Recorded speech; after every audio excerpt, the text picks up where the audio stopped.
میرا نام تانیہ ہے۔ میری عمر 17 سال ہے اور میں اپنے امی ابو کے ساتھ ایک سوسائٹی میں رہتی ہوں۔ میری امی ابو کو عمرہ کرنے کا بہت شوق تھا۔ میرے ابو ایک فیکٹری میں نوکری کرتے تھے۔ میں اپنے ماں باپ کی اکلوتی اولاد تھی، اس لیے میری امی ابو مجھے چھوڑ کر عمرے پر نہیں جا رہے تھے۔ میں انہیں کہتی کہ آپ لوگ مجھے ایک ماہ کا راشن پانی لا دیں اور عمرہ کر آئیں۔ میرے ابو نے کہا، بیٹا تجھے اکیلے کو چھوڑ کر کیسے جا سکتے ہیں؟ وقت گزرتا رہا۔ ایک دن میرے ابو کو ان کی کمپنی کی طرف سے عمرے کے 2 ٹکٹ مفت ملے۔ میرے ابو نے گھر آ کر مشورہ کیا کہ کیا کرنا چاہیے۔ میری امی نے فوراً کہا، اللہ کا گھر دیکھنے کا شوق تو بہت ہے، لیکن جوان بیٹی کو اکیلا بھی نہیں چھوڑ سکتے۔ میں نے کہا، ماں آپ لوگ مجھے کسی رشتہ دار کے گھر کیوں نہیں چھوڑ دیتے؟ میں وہاں رہ لوں گی۔ میری ایک خالہ دوسرے شہر میں رہتی تھیں۔ میری امی ابو سوچ بچار کے بعد مجھے ان کے گھر چھوڑ آئے۔ ان کے گھر میں میری خالہ، ان کے شوہر اور ان کے 2 بچے رہتے تھے۔ میری خالہ کا ایک بیٹا 8 سال کا اور دوسرا 15 سال کا تھا۔ میری خالہ نے خوشی خوشی اپنے گھر میں مجھے رکھ لیا۔ میرے ابو نے انہیں 10,000 روپے دیے اور کہا، باجی کسی اور چیز کی ضرورت ہو تو بتا دیجیے گا۔ میری خالہ بولی، بھائی آپ بھی کیسی باتیں کرتے ہیں؟ تانیہ میری اپنی بچی ہے، آپ بے فکر ہو جائیں۔ کچھ دن تو میں بالکل فارغ رہی، پھر میرا دل نہیں لگتا تھا اور وقت بھی نہیں گزرتا تھا۔ میں نے اپنی خالہ کے ساتھ ان کے کام میں ہاتھ بٹانا شروع کر دیا۔ ایک دن ان کا بڑا بیٹا شام کو گھر آیا، میرے ساتھ پہلی دفعہ بات کی، مجھے بولا، تانیہ آئس کریم کھاؤ گی؟ میں نے کہا، نیکی اور پوچھ پوچھ، اور آئس کریم لے آیا۔ وہ روزانہ مجھ سے کسی نئی چیز کا پوچھتا اور وہ چیز صرف میرے لیے لے کر آتا۔ وہ میٹرک کر رہا تھا، سردیوں کا موسم تھا، اسے جو بھی خرچ ملتا وہ میرے لیے کچھ نہ کچھ لے آتا۔ اسے کرکٹ کھیلنے کا بہت شوق تھا۔ ایک دن مجھے بولا، آپ نے کبھی کرکٹ کھیلی ہے؟ میں نے کہا نہیں۔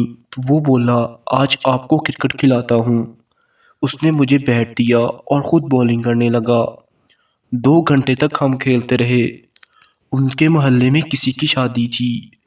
میں، میری خالہ، ہم لوگ مہندی پڑ گئے تو خالہ نے ارمان سے کہا، رات کو ہمیں لینے آ جانا۔ رات کو ہم پیدل واپس آ رہے تھے کہ گلی کا ایک کتا بھونکا۔ جیسے ہی ہم تھوڑا سا تیز چلے تو وہ ہمارے پیچھے لگ گیا۔ ارمان نے بھی ہمارے ساتھ بھاگ دوڑ کر خود کو بچایا۔ ہم لوگ ان کے گیسٹ روم میں بیٹھے ٹی وی دیکھ رہے تھے۔ میں نے ارمان کے چھوٹے بھائی سے کہا، آپ کو پتہ ہے کہ آپ کا بھائی بہت بہادر ہے؟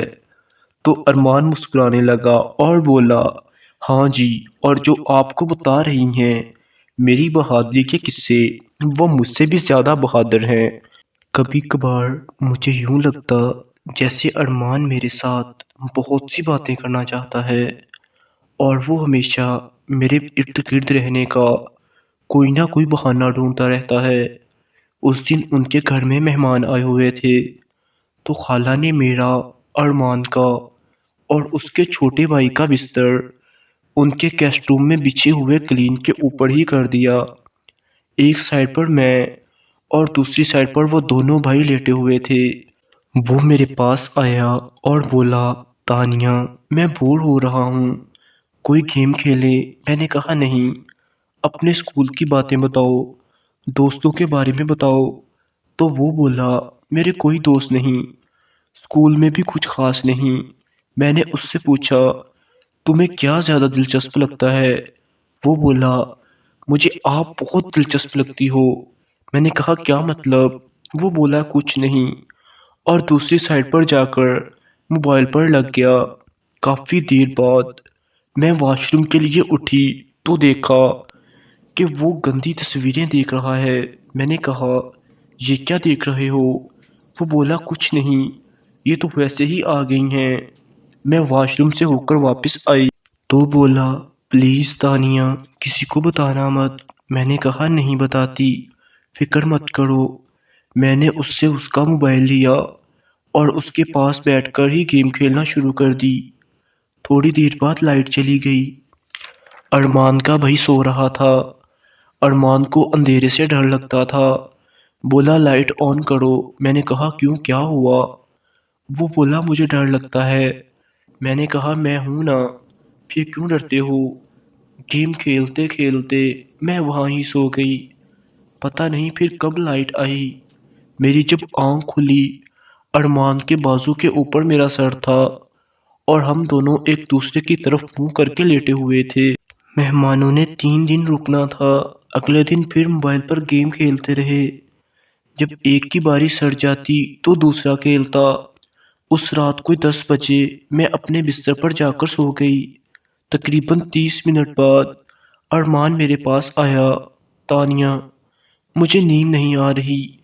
کیوں ارمان، کیا ہوا ہے؟ ارمان بولا میرے ذہن میں ایک بات ہے، سمجھ نہیں آ رہی کیسے کہوں۔ میں نے کہا جب سمجھ نہیں آ رہی تو نہ کہو، جو ہونا ہوگا ہو جائے گا۔ اس نے ایک مووی لگائی، ہم لوگوں نے دیکھنی شروع کر دی۔ 2 بجے کے قریب مووی ختم ہوئی تو میں نے دیکھا ارمان سو گیا ہے۔ میں نے اسے سویا رہنے دیا اور خود بھی آنکھیں بند کر کے لیٹ گئی۔ تھوڑی دیر بعد ارمان نے سائیڈ لی اور وہ بالکل میرے سامنے آ گیا۔ اگر تھوڑا سا بھی اور آگے آتا تو اس کے ہونٹ میرے ہونٹوں کو لگتے۔ خیر میں لیٹی رہی۔ اس نے ایک بازو میرے اوپر رکھا اور مجھے کس کر پکڑ لیا اور میرے ہونٹوں کو چوسنے لگا۔ میں ہڑبڑاتے ہوئے بولی کیا کر رہے ہو؟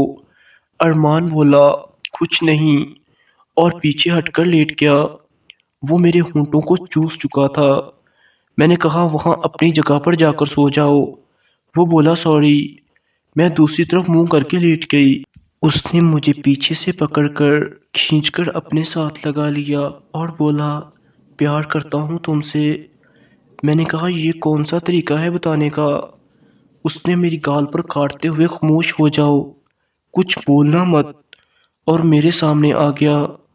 میرے ماتھے کو چوما، گردن، ہونٹ، ہر جگہ چومنے لگا۔ مجھے بھی اچھا لگنے لگا۔ اس رات ہم لوگ سوئے نہیں۔ ہم اپنی تمام حدیں پار کر چکے تھے، کپڑوں سے آزاد تھے کہ تبھی اذان شروع ہو گئی۔ اس کے بعد ہم دونوں الگ الگ سوئے، لیکن یہ کس اور بوسوں کا نار معمول بن گیا تھا۔ ایک دن ہمیں ارمان کے چھوٹے بھائی نے دیکھ لیا اور اس نے اپنی امی کو بتا دیا۔ اس کی امی نے اپنے شوہر کو بتایا تو انہوں نے ہم دونوں سے اکٹھے پوچھا تو میں نے ساری بات بتا دی۔ ارمان بولا ماں، میں تانیہ سے شادی کرنا چاہتا ہوں، میں اس سے پیار کرتا ہوں۔ خالو بولے شادی کر لینا، لیکن جو ابھی کر رہے ہو یہ بند کرو۔ جیسے ہی میرے امی ابو واپس آئے، خالو نے ان سے بات کی اور ہمارا نکاح کر دیا گیا۔ رخصتی نہیں کی کیونکہ ابھی ارمان اور میں، ہم دونوں چھوٹے ہیں اور ارمان کوئی خاص کام بھی نہیں کرتا۔ اب ہم دونوں ایک دوسرے سے بہت پیار کرتے ہیں۔ ارمان تو میری جان ہے، کیونکہ اس نے اپنے ماں باپ کے سامنے بھی سب کو بتایا کہ وہ مجھے پیار کرتا ہے، نکاح کرنا چاہتا ہے۔ میرا تو دن رات بے قراری میں گزر رہا ہے۔ میں اب BA کر رہی ہوں، بس ارمان کے کسی کام لگنے کا انتظار ہے اور پھر میں ان کے پاس چلی جاؤں گی۔ جو پیار کرتے ہیں وہ نکاح کرتے ہیں۔ نکاح ہی سچے پیار کرنے کی نشانی اور دلیل ہے۔ تو دوستو، کیسی لگی آپ کو یہ کہانی؟